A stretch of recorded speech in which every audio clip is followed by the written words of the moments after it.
महाराज सोहे महाराज सोहे महाराज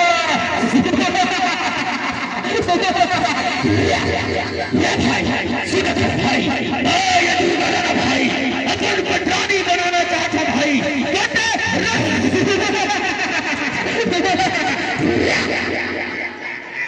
बेटा महिषासुर मैं माँ हूँ रे बेटा माँ तुम्हारी माँ इनकी माँ मैं तुम सबकी माँ हूँ रे बेटा महिषासुर माँ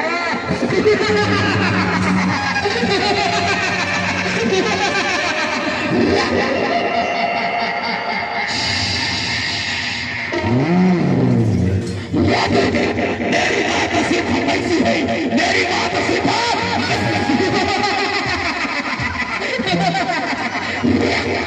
अच्छा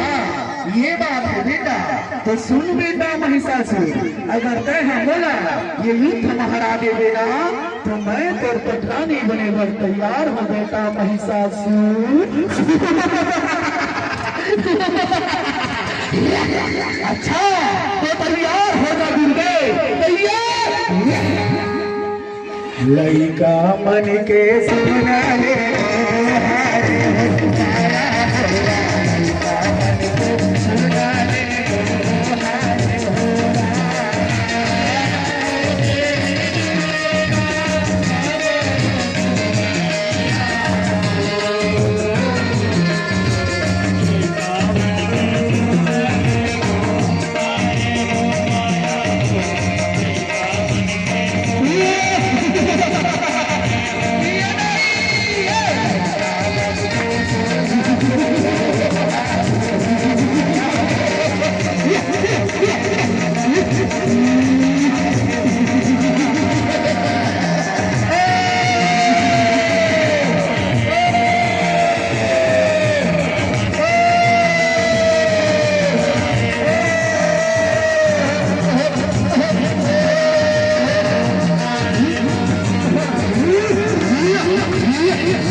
या देवी सर्वभूतेषु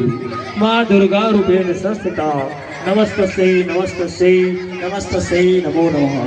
या देवी सर्वभूतेषु मां काली रूपेण संस्थिता नमस्तस्यै नमस्तस्यै नमस्तस्यै नमो नमः। बोल दुर्गा मैया की जय।